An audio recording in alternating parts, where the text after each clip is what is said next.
Now Joseph had been taken down to Egypt.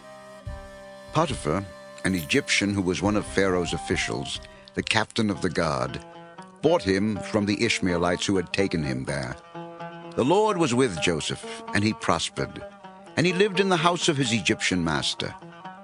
When his master saw that the Lord was with him, and that the Lord gave him success in everything he did, Joseph found favor in his eyes and became his attendant.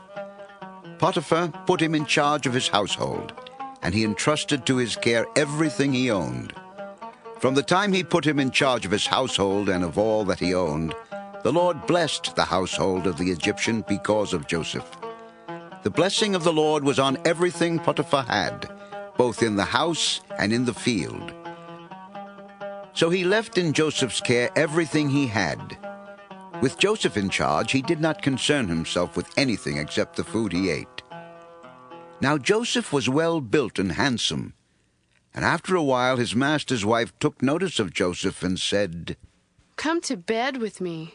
But he refused.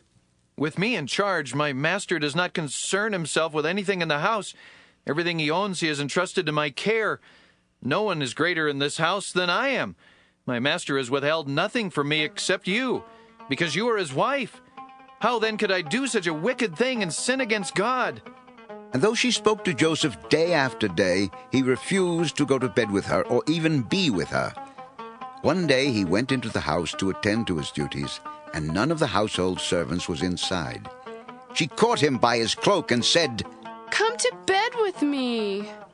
But he left his cloak in her hand and ran out of the house.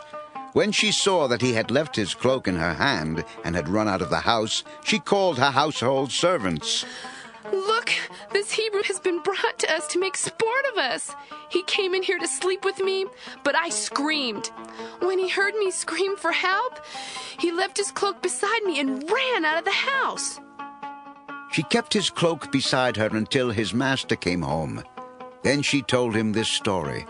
"That Hebrew slave you brought us came to me to make sport of me, but as soon as I screamed for help, he left his cloak beside me and ran out of the house." When his master heard the story his wife told him, saying, "This is how your slave treated me," he burned with anger.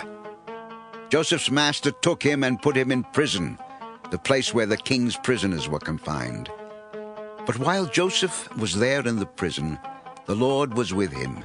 He showed him kindness and granted him favor in the eyes of the prison warden. So the warden put Joseph in charge of all those held in the prison, and he was made responsible for all that was done there. The warden paid no attention to anything under Joseph's care, because the Lord was with Joseph and gave him success in whatever he did.